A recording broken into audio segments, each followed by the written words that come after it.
This week in Best Armies in Warhammer 40k is brought to you by Adept Roll. More about them later on in the video.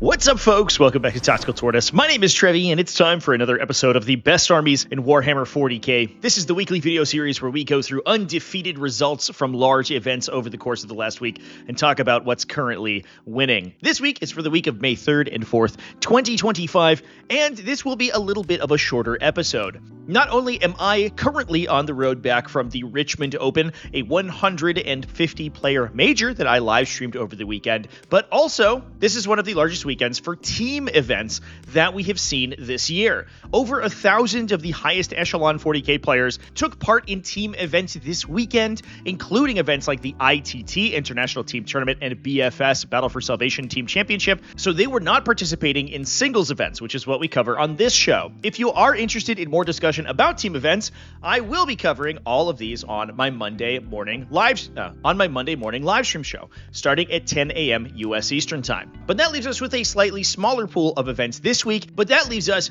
with a pool of other players who aren't necessarily the elite competitors that typically top these events, able to throw their hat in the ring. And so we see a really interesting metagame breakdown as we move on to talk about that. This week's front runner in the metagame was actually Emperor's Children. While we have seen them see some success over the course of the last couple of weeks since the release of their codex, we haven't seen them see success to this level. They took down the MNM Kivat GT, Coco's May GT, and Napalm Hobby's Summer Swelter. That one was with an X-0-1, 4-0-1 result, with a draw against the eventual number one spot in the event. Those two players tied in terms of record, but Emperor's Children ended up taking second place in terms of tiebreakers. Now, that was not a differential scoring event, that was a natural draw, so that's actually very impressive. Adeptus Mechanicus actually did incredibly well this weekend with two undefeated results at the White Noise Tournament, as well as Gashhammer x Shirekhan. Ultramarines continuing to do well at the Richmond Open, the event that I live streamed over the course of the weekend, as well as tying for that Napalm Hobbies Summer Swelter. That undefeated result was LVO champion Mark Hurdle taking that event down with a first place finish, and we'll definitely be talking about that list this week. Adeptus Custodes, also with two undefeated results. They did go X-0-1, 5-0-1 at the Richmond Open with a draw on their record. However, they also won the Sao Paulo GT. Orks also took down the Crossed Swords War at the Westward 7 and the Central Arkansas GT. And now from there, we have a bunch of factions with single undefeated results. That includes Grey Knights, which took second place at the Richmond Open in absolutely insane finals rounds that I was lucky enough to stream. Go check that one out on my live tab on my channel because that game was nuts. Both Imperial Knights and Astra Militarum went undefeated at the Radicalism 2025 GT. Eldari took down the Gamers Shop GT. Votaan won the Collector's Market. Chaos Knights at the Iowag KennedyCon. Tyranids winning the Githammer Cinco de Cuatro. And last, and maybe least in this case, Death Guard took down the Turbulent Games GT at Remcoda. Now, Death Guard are staring down the release of a brand new codex in just a couple of days. I think that will be street legal within the week or so. So we aren't going to be talking about their index lists this time around because that is going to be outdated basically as soon as this video releases. But with that, we are going to move on and talk about these lists in specific just after a word from our sponsors. This video is sponsored by Adept Roll. Are you tired of guessing whether or not your 40k game plan will pay off? Well, guess no more. I'm happy to introduce Adept Roll, a dice probability calculator usable on basically any mobile device. For those who haven't used these tools before, they offer a very simple plug-in system where you can input your weapon stats versus defending stats and calculate the probabilities of certain dice results or the average amount of damage that you should expect from a particular attack sequence. Adept Roll is a mobile app designed to give you precise calculations on probabilities for these attacks. It saves you the time and effort of doing the complex math and allows you to focus more heavily on actually outplaying your opponent on the battlefield. I myself use these tools quite often in my games of 40k, especially if I'm identifying 2 lines of play. Curious what the math hammer is. According to this, the average damage is 3. Adept Roll features a new and improved profile importer that allows you to add unit profiles from any faction in Warhammer 40k to your app for easy analysis, and customize them to your exact configuration. So take control of your 40k battles with more powerful dice insight, and download Adept Roll for free on iOS or Android by following the links down in the video description. Now we're going to start by discussing the Coco's May GT. This was in Talladega, Alabama, and was a relatively small event, a 22-player GT. Now, the event was run by Colin Cochran, running Emperor's Children, as I discussed previously. Now, every single Emperor's Children list from the weekend was using the most popular detachment in the faction, the Coterie of the Conceited. There is a little bit of competition with Coterie for the #1 spot in Emperor's Children, that being from Carnival of Excess, which has a lot of really interesting and unique capabilities. But if you are looking for a straightforward and quintessential Emperor's Children experience, Coterie of the Conceited is going to be your most consistent bet. And this list is relatively standard with a little bit of flair. Now, as we have been seeing in the past, basically all of the Emperor's Children lists that we see at tables are using Coterie of the Conceited and taking 3 of all of these really powerful unit and character combinations. That includes 3 Demon Princes with Wings, 3 Lord Exultants, and in some cases, 3 Lord Cacophonists. In this case, we are taking just Lucius the Eternal and 2 Lord Cacophonists. Now, the Warlord selection, interestingly, is a Lord Cacophonist, which isn't normally done. Oftentimes, you want to be transporting or strategic reserving those guys so they're not on the battlefield in order to allow you to pledge to Slanesh. Lucius the Eternal also has a field up pay to shake mortal wounds from failing pledges, potentially, if you get a little unlucky. So he's usually the pick in that case, and he's not usually frontline until the late game anyway, so if he takes some damage, it's not that big of a deal. However, we're running it on a Lord Cacophonist this time around. Interestingly, we're also running Pledge of Unholy Fortune on a Demon Prince and not a Lord Cacophonist. Now, the big benefit of the Lord Cacophonists is that they grant their unit sustained hits. If you use Pledge of Unholy Fortune to grant him a Fate's Messenger effect, so after rolling you can turn a dice roll to a 6, you can allow him to add additional hits to your Blastmaster pool whenever you're shooting those guys. His unit's going to be firing 2 Blastmasters, 6 shots total, hitting on 3s with reroll 1s, typically speaking. After all that is said and done, you then take one of your misses, flip it to a 6, get a sustained hit and a hit because you have turned a missed into a 6 out of it to get a bunch of extra damage. In this case, we're not doing that. We're just running it on a Demon Prince. That does allow the Demon Prince to be significantly more difficult to kill because you can use it on the saving throws as well. And once you turn on critical hits on your melee attacks, this guy can be your kind of late game anchor. So he can come in towards the end of the game. He can be very difficult to kill on your opponent's turn. Come back to your turn. He falls back or advances and charges thanks to Thrill Seekers, impacts something. If you have turned on your lethal sustained in melee, he can roll all his attacks, reroll his ones to hit, flip a miss or even a hit into an automatic 6, lethal, and sustain it. And then I'll add all of the other lethals and sustains that you've rolled naturally. That is a pretty interesting combo for that guy. I have not seen it on a Demon Prince quite yet. That's very unique because it's almost always on that Cacophonist. But this time, we're running something a little different today. Now, we are running a ton of Infractors and Tormentors, 1 Tormentor unit, as well as 3 Infractor units to attach to our 3 Lord Exultants to give them wound rerolls. The Exultants obviously give lethal hits to their unit. They're also just fairly good at melee with a big AP2 2-damage Lance that can go up to 8 attacks at AP3 once per game. We have 2 Chaos Rhinos to carry these guys to the battlefield, 2 Noise Marine squads to attach in with our Lord Cacophonists, as well as, here's a little bit of spice, a War Dog Brigand. Now, I was actually interested in taking Chaos Knights alongside Emperor's Children right as the Codex released, and I'm surprised that it hasn't really taken on in a more widespread fashion. Now, War Dog Brigands actually have some synergy with Coterie of the Conceited, because an interesting idiosyncrasy of the detachment, a little bit like Death Guard, is that it actually doesn't require that Emperor's Children units kill enemies in order to benefit from the detachment ability. So while the War Dog Brigand won't gain rerolls, they will grant kills to the tally. All the pledge cares about is that enemy units are destroyed. It doesn't matter whether they destroy them themselves with their own self-inflicted damage, or they're killed by allies, or they're killed by Emperor's Children units themselves. So the War Dog Brigand can come in here, add a pretty solid anti-tank gun, as well as some anti-infantry sweeping, much more consistent than we get out of most shooting out of Emperor's Children, because Emperor's Children shooting, it doesn't shoot greater than 18 inches, typically speaking, or is like a strength 4 gun. A War Dog Brigand gives you some solid shooting out to 24 inches allows you to engage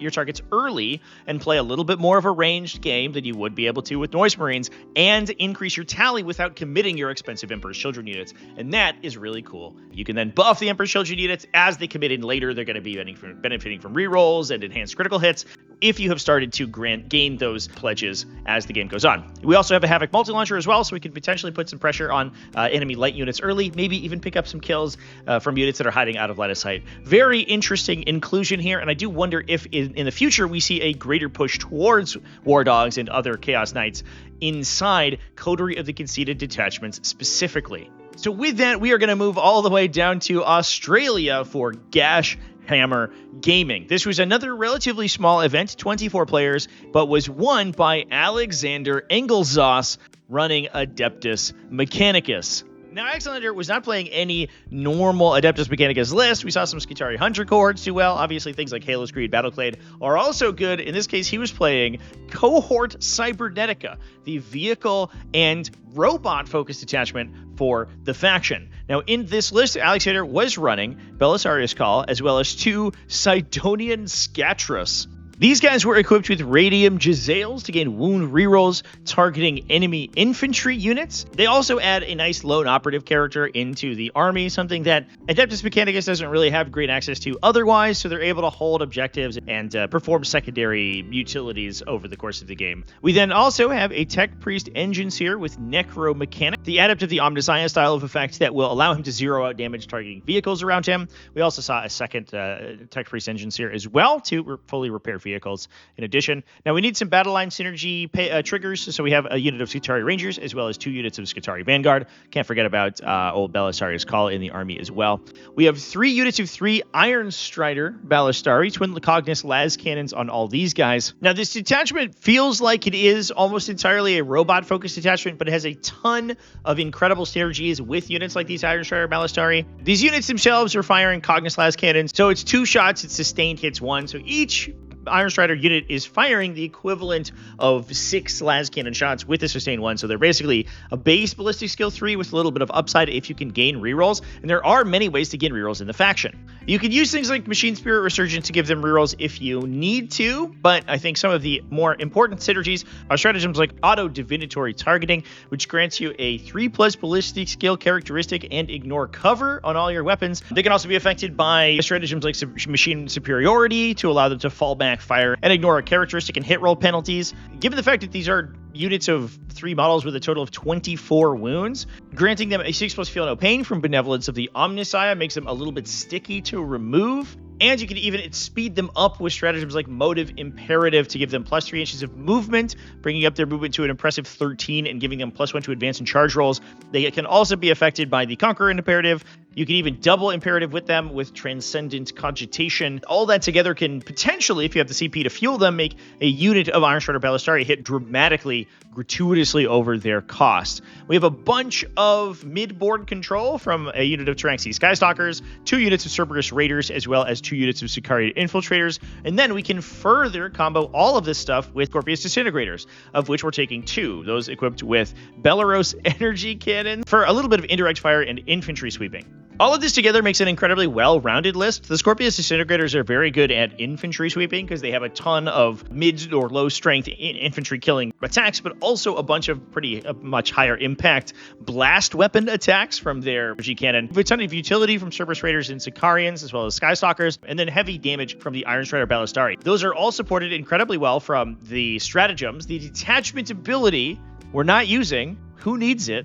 It gives our cybernetic and cohort units Doctrina Imperatives, of which we are taking 0. So who cares? We'll throw that away. We are taking this detachment entirely for the stratagems. It's a little bit of Reaper's Wager energy in Drukhari. If you know, you know. Incredibly fascinating list. All together, a bunch of really, really interesting synergies. They can dump a bunch of buffs on units like these Iron Strider Ballistari and do absolutely incredible damage with them, while gumming up the board with the characteristic mass of infantry and utility units that are a little annoying to kill that Adeptus Mechanicus are always able to bring. Really cool list. Really happy to see something like this do well. Now, with that, we're going to move over to the Richmond Open, a 149-player event held in Virginia. Obviously, I know all about this one because I was there all weekend live streaming. Please go check out my coverage of this event, especially for when we start to talk about our second place placer. In this case, the number one placement here was from Mark Hurdle, running Ultramarines. Now, Mark always plays really interesting Space Marine lists, and he always plays some of the most aggressive Space Marines I've ever seen in my life. In this case, he was rocking a Gladius task force, being led by Chief Librarian Tigurius. That's right, folks. We have the Chief Librarian of the Ultramarines himself here, one of the lesser played Ultramarine side characters, but nonetheless an incredibly powerful force multiplier. We also have Marneus Calgar and Robute Gilliman in there as well. Now we have an Intercessor squad to hold down the back line, alongside some utility from a Jump Back Assault Intercessor unit and a single Invader ATV. From there, the rest of the list is all business. Mostly its goal is to murder you and then care about scoring secondaries later, in true Ultramarine fashion. That includes a Centurion Devastator squad with grav cannons to alpha strike enemy vehicles. A lot of this synergy is built around Storm of Fire. If you can add Storm of Fire to a lot of the ranged attacks in this army, and the big downside of grav cannons are that they are relatively low AP and they don't ignore cover. However, obviously, Storm of Fire can be applied to that unit in Devastator Doctrine, give it +1 AP, and give it Ignore Cover, pushing these grav cannons up to the equivalent of AP 3 and absolutely rinsing down vehicle targets. The big benefit there is that Centurion Devastators don't necessarily need any help from Oaths of Moment. They can have hit rerolls baked into themselves if you're targeting an enemy on an objective or just need the reroll hit rolls of 1. And on top of that, they're anti-vehicle weapons. So targeting an Oath target with their grav cannons doesn't really matter that much. So that allows us to essentially get almost the benefit of Oaths of Moment from the Centurion Devastator squad shooting, and then gain 2 additional Oaths of Moment thanks to Robute Gilliman. From there, we also have a Desolation squad. This is another unit that can benefit immensely from that combination of Devastator Doctrine and Storm of Fire for +1 AP and Ignore Cover, especially for +1 AP on their Wenger launcher as well as their Castellan launchers. If you are hiding from the army, this allows the army to reach out and poke you and start to remove your utility units and your screens in the early game. As things get to the fight, these guys are able to punch out with their super crack rocket launchers and add some additional anti-tank shooting as well. Now, in terms of infantry sweeping, that's where the third weird ranged brick comes from. This is a Stern Guard veteran squad. These guys, when they are targeting one of their Oaths of Moment target, will get full hit and wound rerolls. That is already great, but they will apply that to any attached character in the unit, and that includes Chief Librarian Tigurius. He can attach into this unit. He makes them a little sticky to kill because he gives them stealth effect, -1 to be hit. And he also allows them to overwatch for free, go to ground for free, use some free stratagems to make them a little bit tougher. But in addition, he's also going to benefit from +1 to hit and wound with his 2d6 shot Psychic Blast. So we're firing from this unit a Stern Guard Heavy Bolter that's going to be firing sustained devastating hits, up to 12 devastating Stern Guard Bolt Rifle shots, plus 2d6 full rerolling attacks from Tigurius himself. All of that with +1 to wound, thanks to that Oath of Moment effect. Now, those are being carried to the battle by 2 Land Raider Redeemers. So trying to counter-deploy this army is very difficult. Obviously, it will just basically deploy on the line and in a very aggressive position. However, if you're trying to hide from it, those Land Raiders can push out and dump those Centurions in weird places around the battlefield in order to get lines of sight that you might not necessarily be expecting. The Land Raiders will then clear out anything in the center of the table, and they're going to be able to push Super Crack Rocket Launchers, Grav Cannon shots, Wenger Launcher shots, and potentially even Stern Guard Veteran shots and Tigurius' attacks way down into your deployment zone. Start with an attritional lead, force you to deal with 2 Land Raider Redeemers as you come out to fight the Ultramarine army. And then once you've done that, you have to also kill Marneus Calgar, who's joined with a company hero squad, and then also kill Robute Gilliman. Almost no armies in Warhammer 40,000 have the capacity to deal with all of that. An Alpha Strike from some really powerful ranged attacks, plus 2 Land Raiders, plus 2 of the most powerful characters in the game, all being backed up by incredible amounts of shooting. These armies are always really weird. It's always really cool to see Mark Hurdle's brain at work, because he always builds these bizarre lists that work together way better than you expect them to. This is one of those lists that looks like somebody just brought their collection that they bought from eBay, but it turns out when you get to the table, it's actually carefully crafted and everything works together like clockwork. Absolutely insane list, and it went 6-0 at a huge major. Now, I actually did stream this list at the Battle to End Alzheimer's a couple of weeks ago, so if you are interested in actually watching it in action, you can go check it out in that live stream. But in this case, I also live streamed the second place player at the Richmond Open. Now, this is a faction that does not have multiple undefeated results this weekend. However, it is no less impressive because it is Grey Knights. Eric Aleph went undefeated with Grey Knights 6-0 at this event with some absolutely wild results, including taking down Adeptus Custodes in the semifinals game with only 6 models remaining on the table. Pretty insane, and also being able to out-attrition a Tyranid invasion fleet in a straight-up fight in the center of the table in the final round. Crazy games. I highly recommend you go check out both of those. Now, in this case, Eric was playing a Warp Bane task force, as we are expecting to see out of Grey Knights. He's running Castle and Crow, as well as a Nemesis Grandmaster and Kaldor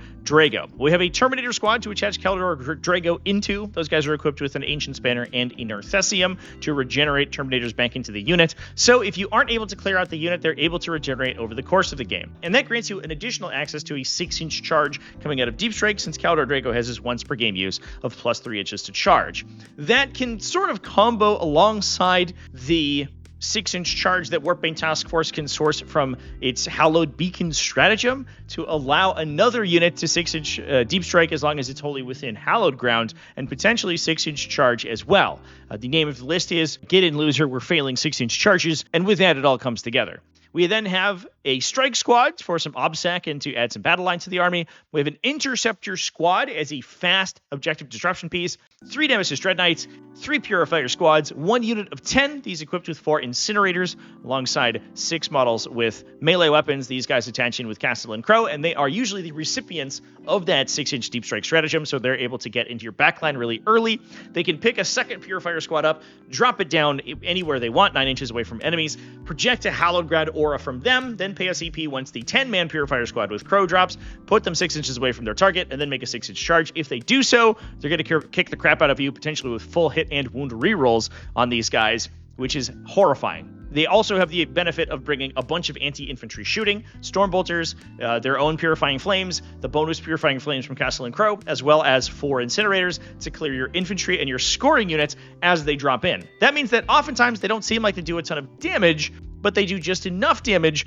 that you're not really able to screen out any additional Purifiers or Grey Knight units from getting around the table later on in the game. We then have those 2 standard Purifier squads that act as beacons for these guys, and that is the entirety of the list. One interesting thing I noticed about Eric's play is that he played this army incredibly aggressively. The Warpbane Task Force already plays very, very aggressively, but Eric played so aggressively that he was putting upwards of 1,000 points of models in his opponent's deployment zone on the bottom of the first turn. Between aggressive Interceptor squads, Kaldor Drago's Terminator squad, Purifiers, and Castle and Crow and his Purifiers, it was a lot really early in the game. Really toilet bowl the fight exactly where Grey Knights want them to be, which is typically off of objectives, where then they can teleport their strike squad around and purify those objectives to lock them in under Grey Knight control to actually win on scenario in the late game. Extremely impressive run for Eric this time around. It was really cool to watch him play, and it's always cool to see Grey Knights doing well in the competitive scene. Now, from there, we also saw Adeptus Custodes go undefeated at the Richmond Open with a 77-point draw on their first round. But instead today, we're actually going to go over to Sao Paulo, Brazil, and talk about the Sao Paulo GT,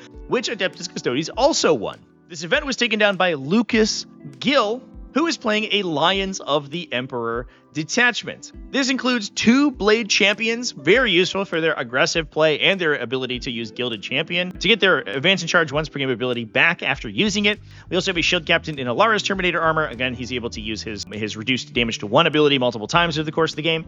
And he's rocking Admata Mortis for additional strength, AP, and damage, the most insane offensive buff that any character can equip in all of 40k. We have a single Custodian Guard squad alongside 5 Alaris Custodians, a unit of 3 and a unit of 2. One of those, obviously, the character is going to attach into, give them free use of stratagems like Rapid Ingress thanks to his Rites of Battle effect. We have 2 Caladius Grav Tanks to sit in the backline and shoot, 2 5-mans of Custodian Wardens. Oftentimes we see those taken down to just 4s in order to take additional utility units in the army. However, this time we are all in on those Warden bricks with those refunding advance and charges, and their incredible resilience to really force, to really kind of toilet bowl the conflict over wherever they're able to finally get into the fight. We do have a little bit of utility in the form of 2 units of prosecutors, and we are also running Inquisitor Kyria Draxus in order to attach into the Custodian Guard Squad. I think if I have to explain why Kyria Draxus is good in the Custodian Guard Squad at this point, at this late in the edition, I don't know where you've been, but you should pay attention to how good that unit is because it's crazy strong. But it is also a classic combination to see that being brought alongside the double Warden bricks. Those guys will build a front line. Kyria Draxus is able to then push up in the later game. The Custodian Guards hit really hard. They're able to shoot and clear out screens or infantry or even light vehicles with their rerolls alongside Kyria Draxus is shooting on top of that. So they can support the Wardens fairly effectively while the Wardens kind of like initiate the fight, force the opponent to deal with them, open spaces for Alari's Custodians to drop into the back, and really spread the fight out around the board where you're forcing your opponent to deal with individual Custodian units until the end of the game, which is really where the faction shines. And obviously that worked because Lucas did go 5-0 with this list at the event. So with that, we're going to move over to the United Kingdom to talk about the Cross Swords War at the Westward 7. This was a smaller GT, 31 players, and ended up being won by Tom Godfrey rocking Orks.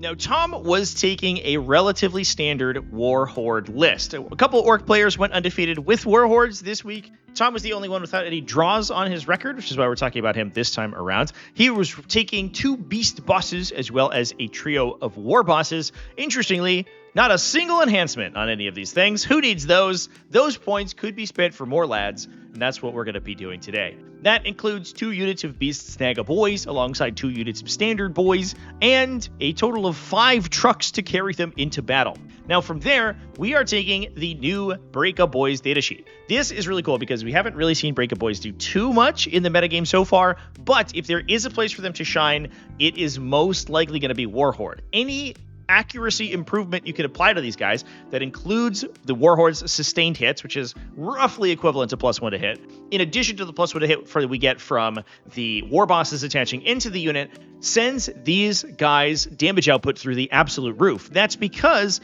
they have a really high impact, really high damage weapon from a baseline. Anytime you get additional hits or you're able to confirm those hits with these guys, they're going to do an immense amount of damage. And they're going to knocking down vehicles. A unit fully comboed out with the war boss takes down heavy vehicles like Land Raiders on the Wog turn without really having to try too hard, but they'll also crush through heavy infantry. Things like Adeptus Custodes will fold to these guys. We then also have 2 units of Flash Gifts to act as some infantry sweeping and a little bit of utility. Speaking of utility, we have a ton of Gretchen, 40 total Gretchen, a big unit of 20, as well as 2 units of 10. I'm not really sure what the 20 men is doing here. Oftentimes we see Zodgrad Wartsnaga with those guys, but they do make an incredibly strong tar pit. So if we're trying to prevent enemies from body blocking the trucks as they move up the table, we can take up that real estate with Gretchen instead and push back enemy forward operators and other units that would potentially be mucking up or engaging our more valuable trucks filled with boys.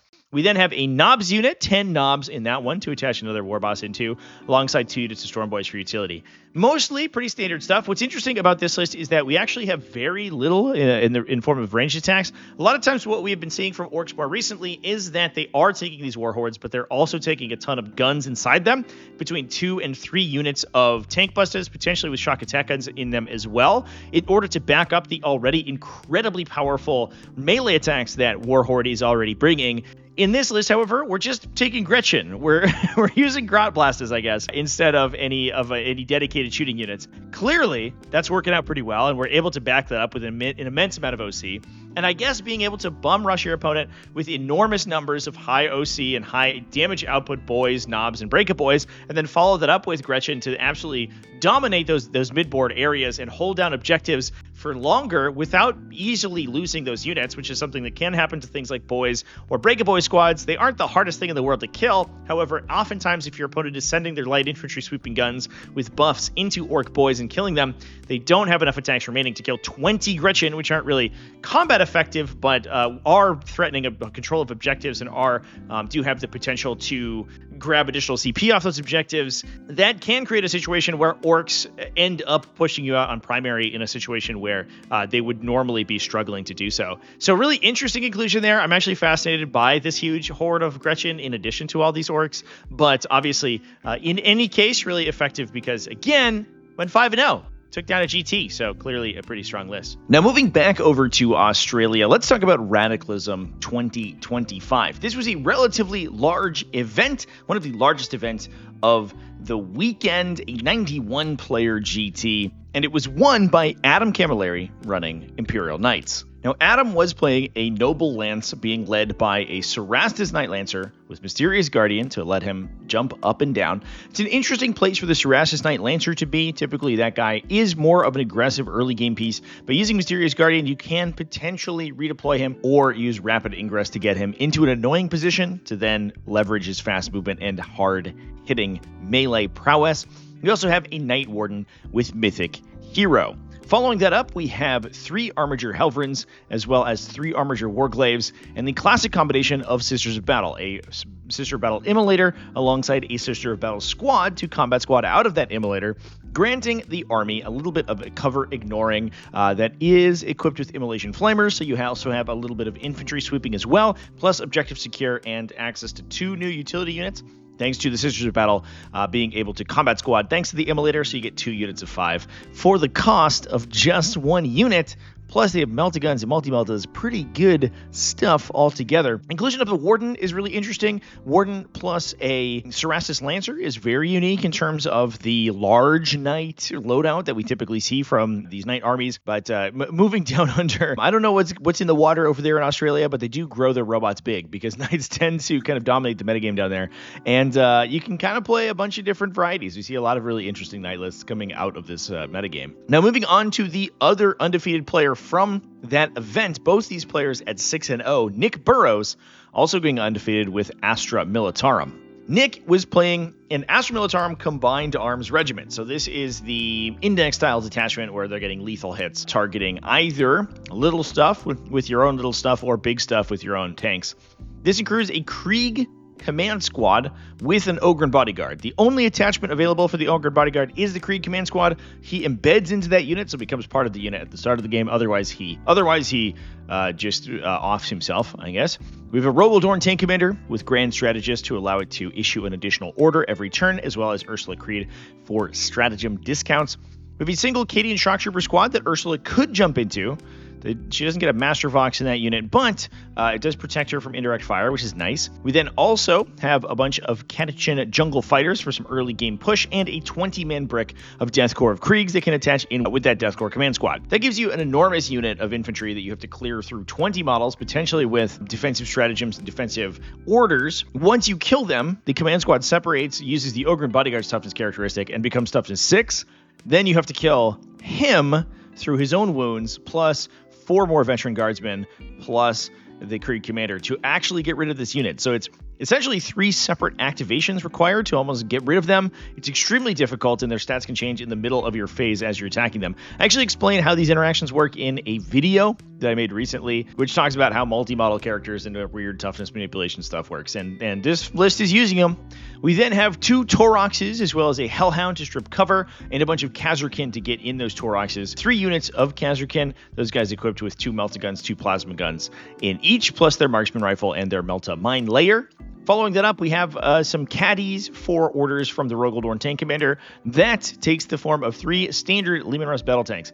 Those are equipped with a variety of weapons. We have all hull-mounted las cannons, but pintle-mounted multi-meltas on 2 of the battle tanks, plasma cannons on the 3rd one. That gives you a long-range fire support Leman Russ that can sit in the back and fire a longer distance with those 36-inch range plasma guns, but the multi-melta Leman Russ are also better for frontline combat because obviously you're going to be getting that higher damage output from those sponsored weapons.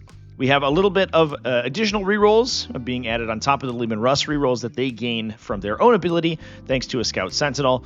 And last but certainly not least, we have a little bit of infiltration from a Ratling squad. Pretty interesting stuff. It's been a little while since we've seen the big Death Corps of Krieg builds, with the enormous brick of infantry taking up the middle of the table there. And it's cool to see that backed up by a truly combined regiment. We have a lot of elite infantry with the Kazarkin backed up by the big tanks, which makes us feel like one of those White Dwarf cover armies and just plays very thematically appropriately. Now, with that, we're going to move over to the Philippines for the Gamers Shop 40k GT. This is one of the larger events of the weekend, 46 players, and really cool to see it taking place in the Philippines, of all places. The event was taken down by Francis Fernandez, who's running Eldari. Now, we may have seen this list before because it's relatively standard Ynnari. However, we are taking a little bit of spice. We have an Autarch as well as the Incarn, in addition to the Vicearch and Yvrain, which are typically taken. We then have a Ynnari Cavalite Warrior Squad, as well as some transports for them, a Wave Serpent and a Venom. We have 2 units of Dark Reapers, 3 units of Fire Dragons to deliver with that Wave Serpent, alongside 2 Howling Banshees units, a Striking Scorpion unit, a Ranger unit, 2 Warp Spiders units, and a large Ynnari Incubi squad. Now, obviously, Ynnari Aspect Warriors are doing Aspect Warrior stuff. They can push up, they can do incredible damage, especially things like the Fire Dragons, being able to push into vehicles in the center of the table, and you can use Lethal Intent when you lose any one of these relatively inexpensive 5-model units to either push these Fire Dragons into aggressive positions, keep your units safe from charging in future phases, or use it to maneuver your big brick of Incubi. The Incubi, you can gain wound rerolls from your Yvrain. You can also get multiple devastating attacks out of both the combination of Yvrain and the Vicearch that are in the units, so they're able to fight either high volume into infantry to sweep infantry, or they can put a ton of full rerolling devastating attacks into a heavier target to clear that out too. They're an incredibly powerful late game piece. So we have a lot of little individual units. It's already going to be high scoring because we have so many forward operators and fast units to act as a utility. And then every time you kill one of those, you start to trigger additional movement for the other big brick units, and they can counterpunch and do insane damage. You can also sort of compound that movement with the Incarn teleporting around when you lose units as well. So all of that incredibly strong, but for the most part, a bit of a known quantity. This list is relatively similar to other Ynnari lists we've seen over the course of the edition. Now we're moving back to Australia for the 28-player Collector's Market Drop Bear Gaming GT. This was a 28-player event and was taken down by James Cummings running Leagues of Votaan. James was running an Oath Band being led by a single Grimnir, which is pretty interesting. The Grimnir is actually maybe a bit of an unappreciated profile in Leagues of Votaan. They can make any attached Hearthkin warrior units really difficult to kill. The downside, obviously, is that they become too large to attach into a Sagittary TV because the Grimnir also has to bring 2 Corvs with him, so they become a grand total of 8 transport capacity when they're all combined like that. However, you can also just play the Grimnir by himself, and he's not that bad. He has those 2 Corvs that can sink heavy, high damage output weapons into him if you don't start with those. And he's also relatively tough for a very efficient points value and hits relatively hard with his ranged attack as well. So as a warlord, if you're only taking one character, and let's be honest, Votaan characters leave a little bit to be desired, the Grimnir is an absolutely incredible inclusion. Now from there, we also have 2 units of 10 Hearthkin warriors. Those guys are going to a combat squad using 2 of the 4 Sagittors that the list also has. We have 2 units of 5 Chthonian Berserks to go into the other 2 Sagittors, alongside a Hickerson Land Fortress to attach another unit of 10 Chthonian Berserks. From there, we are opening table space to allow those things to push up the table with a grand total of 18 Hernkin Pioneers. And we're able to block off infiltrators from preventing those scout movements with a unit of Hernkin Jaegers. Now, the scout-focused variety of Leagues of Votaan, which is absolutely what this is we're no stranger to over in these parts. Obviously, we're going to use the Hernkin Jaegers. We're going to deploy them in the front of all of our Hernkin Pioneers, and then use that presence to push the Pioneers up into the middle of the table. Start to force your opponent to kill them, start to body block them into their deployment zones to prevent them from moving, and then also start generating not only damage on your opponent's army, because these guys do hit pretty hard, but also judgment tokens on their army once they kill the Pioneers. Even once they do that, you then have taken the center of the table and you've placed 4 Sagittor ATBs with high las beam cannons on it. They can put a little bit of damage out. It's not amazing damage, but it definitely is there. And they also can steal those objectives away. Once you kill them, objective secure Hearthkin Warriors jump out, or super duper mad Chthonian Berserks jump out, and they absolutely beat the crap out of you because you just gained a judgment token for killing their vehicle. Last but certainly not least, you have to deal with all of that, and then also deal with the Hecate Land Fortress and 10 additional Chthonian Berserks that it's going to deliver. If you are able to do that, then you win, obviously, because you've killed their whole army. But for the most part, most armies in the game are not able to do that because it is a endless onslaught of fast, annoying units. Sagittors, Hernkin Pioneers, Heckinson Land Fortress, all the while you're trying to not get punched in the face by Chthonian Berserks that can also potentially slow down your counterpunch with mole grenade launchers. It is a nightmare. Interesting thing we actually discussed on stream over the weekend was that mole grenade launchers are D6 plus 1 shots. Did you know that? Because they increase their own attacks characteristic. I thought that was neat. Somebody told me that in chat, and I really appreciate that. These guys are a little bit better than I expected them to be, which is really cool. Did James Cummings know that as he won the Collector's Market Drop Bear Gaming 40k GT? I have no idea, but I sure hope he did.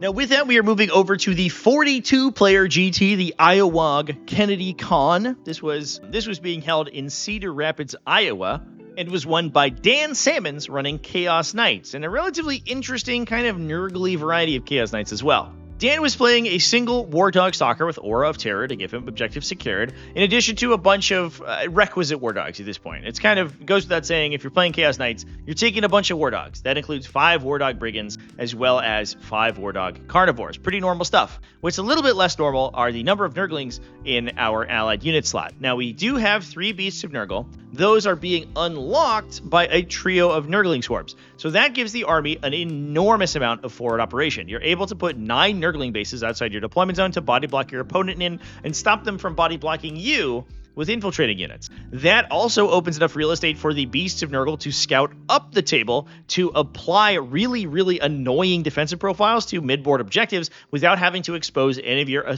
relatively expensive and relatively squishy Chaos Knights to the fight. The Nurglings can also apply -1 to hit effect to units that they're engaging, which also now affects enemy vehicles and things, and can kind of combo alongside the Chaos Knights themselves. If you are able to apply Nurglings alongside the Chaos Knights, makes the Chaos Knights a little bit harder to kill, but for the most part, you get a ton of deep striking units, you get a ton of forward operating units, and you get a lot of utility, 6 total units of utility that is very difficult to remove independently, and synergizes very well with a normal Chaos Knights list. So nice to see the new Chaos Demons units getting some play. Obviously, the Beast of Nurgle got a huge glow up with that scout movement in the quote-unquote Demon Codex update. And obviously, they do see play in a bunch of different factions. Don't think they're leaving Chaos Knights list anytime soon.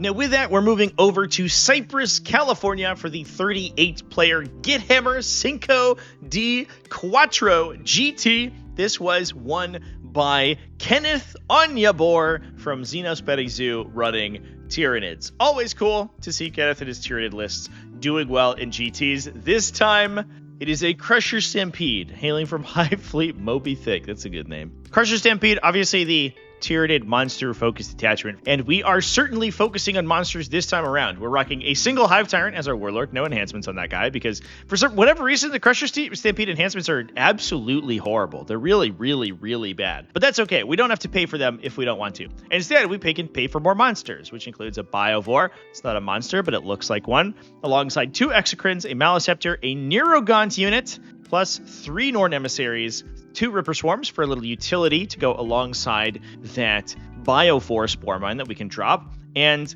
2 Tyrannofexes for some shooting. So, as we've talked about before, the Norn Emissaries have a really interesting synergy with Crusher Stampede. The big downside of Crusher Stampede is that they don't have things like rapid regeneration to keep their monsters safe. Instead, we have the Norns to fall back on, because as soon as they go onto their singular purpose objective, they are going to be getting a 5+ Feel No Pain baked in. And you can stack that with things like their Terrifying Roar in the Crusher Stampede detachment to give enemies -1 to hit them. So, unlike other monsters that really rely on the detachment to make themselves harder to kill, because Tyranid defensive profiles are not that great, instead, Norn Emissaries do the opposite. They are hard enough to kill that they benefit the detachment fairly effectively, and they can benefit pretty well from the detachment abilities very often because they typically don't die very easily. Once they're off of their preferred objective, they do just like vaporize instantaneously. I don't really understand how Norn Emissaries have evolved to this point to go to a single place and then instantly die as soon as they leave, but I guess it might be like salmon spawning or something. But we're also backing that up with a ton of shooting. So if we can toilet bowl the game around the 3 Norn Emissaries sitting on 3 objectives, or maybe just a single objective, I wonder if you singular purpose like one objective with all of them and just like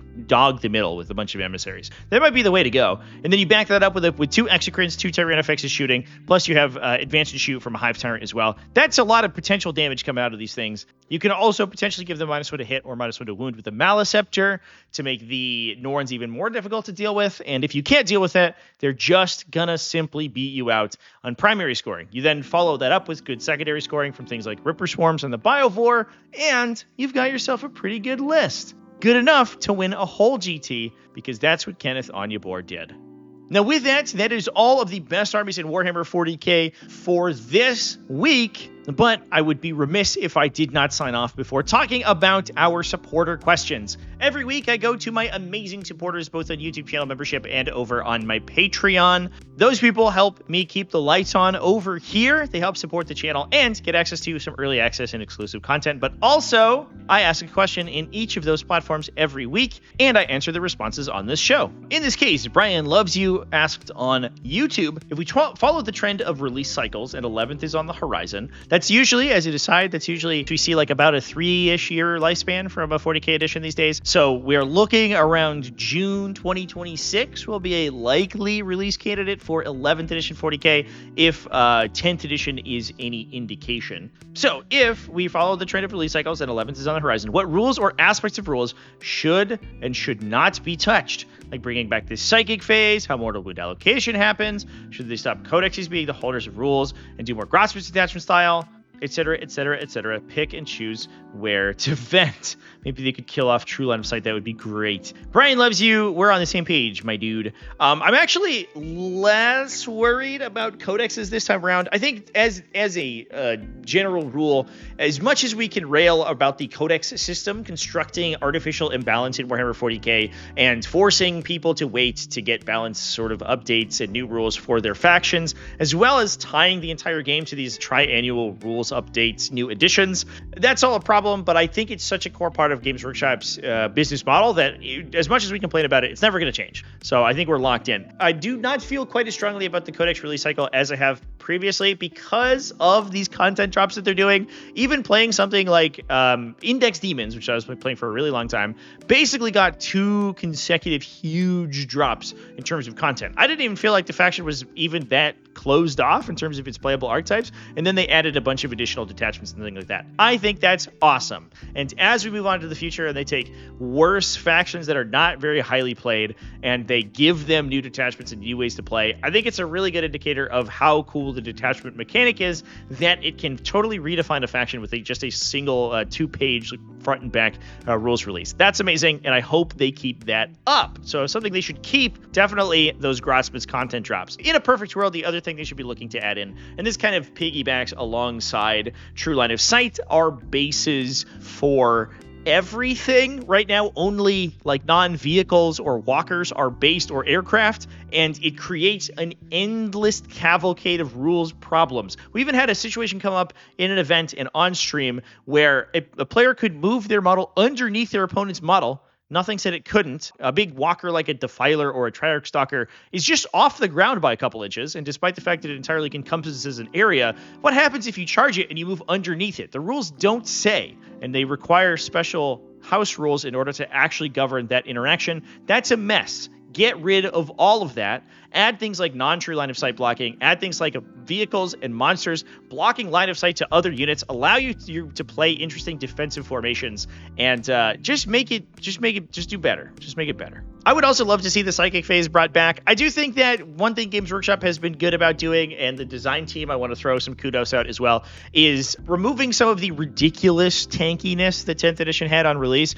Index release 40k, basically, if you were not Eldar or Genestealer Cults or one of the factions with a super tuned damage output, as Chaos Space Marines come to mind, maybe Thousand Suns, you couldn't kill anything. Nobody died when you attacked them. It was absolutely phenomenally impossible to kill any opposing unit. That made the loss of the Psychic phase for factions who relied on mortal wounds really, really, really painful. And I think it sort of relegated those factions to either playing a non-confrontational, like, keep-away game or simply not being competitive whatsoever. The hyper tank meta of early 10th edition 40k was a disaster. It was unfun to play against, it was unfun to play with, and it was stupid. You basically just played Space Marines and you played Land Raiders and dumped CP into keeping them alive, and they survived everything. Your opponent could throw their whole army at a Land Raider. It was very stupid. I do appreciate now that things will actually be killed, and I do recognize that factions now have a requisite level of combos that they can apply to an enemy in order to actually remove them from the table, so I don't feel quite as strongly about the Psychic phase. anymore, but I do hope that we see that trend move. I also think that we should bring back a little bit more maneuverability to the game. It does feel like 10th edition is a little slow in terms of movement characteristics. Emperor's Children, and to a lesser extent some of the other Chaos factions,